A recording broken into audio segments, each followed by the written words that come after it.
Ce championnat d'Europe de boxe américaine, catégorie mi-moyen, oppose le Parisien Jean-Luc Hamelin, tenant du titre, à Jules Ivoul, le Réunionnais de Haute-Goulaine. On est à Nantes, je suis à la maison, je suis bien entraîné, et puis là j'ai passé à côté. J'ai pas été lucide, donc, avec du recul. Ce jour-là, le titre échappe à Jules Ivoulet.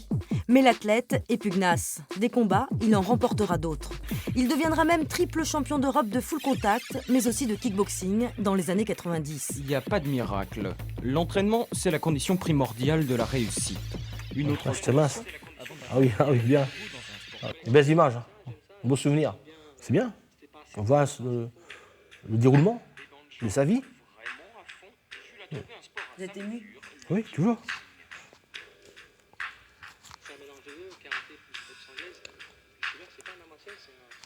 C'est le travail.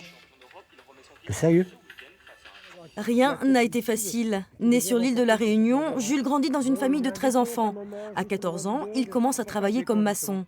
Mais il ne veut pas de cette vie-là. Il décide à 20 ans de partir, direction Paris, puis Nantes. On fait quoi à l'île de la Réunion après? On travaille, on dort, on va pas au boulot. Ou on fait le sport, on reste dans son pays. Non, non. Faut partir voir ailleurs et tout. Faut pas rester comme ses parents. Faut pas rester. Pourquoi la boxe, c'est fort ce que je veux dire. En fait, il y a le respect de règles, le respect de soi, en fait. Quand on va à la boxe, on vient s'entraîner dans un cadre. C'est très respectueux. On se donne tout dans la boxe. On est protégé. On respecte l'adversaire, on respecte tout le monde. Et quand on sort, on est vidé et tout. Voilà. En 2001, à 34 ans, il met fin à sa carrière sportive pour profiter de sa famille. Mais la boxe est en lui. Alors il crée son club, entraîne de nombreux athlètes et devient intervenant auprès des footballeurs notamment, comme ici au centre de formation du FC Nantes. 1, 2, et je reviens.